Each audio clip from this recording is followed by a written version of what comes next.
ఓం నమ శివాయ శంభో శంకర హరం బ్రహ్మదేవాయ ఏడుకొండలవాడ వెంకటేశ్వర లక్ష్మీ నరసింహస్వామిని పాదాల సాక్షిగా ఓం నమ శివాయ శంభో శంకర. చూడమ్మా చిలికమ్మ, మేషరాశి వారికి 1వ తారీఖు నుంచి 29వ తారీఖు వరకు ఎలా ఉంది మేషరాశి వారికి చూడండి.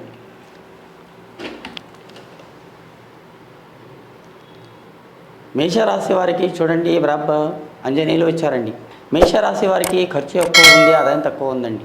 కానీ ధనరేఖ, లక్ష్మీరేఖ, హస్తరేఖ బాగుంది. కానీ డబ్బు నిలవదు, మాట దాగదు.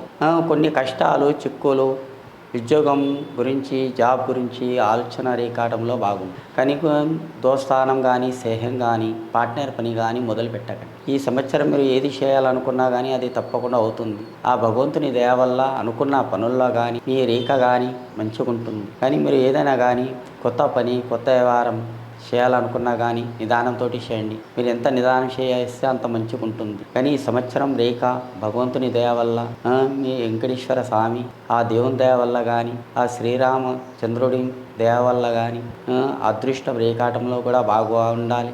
అందరూ బాగుండాలి. అదృష్టం రేఖాటం ఈ మేషరాశి వారికి బాగున్నది.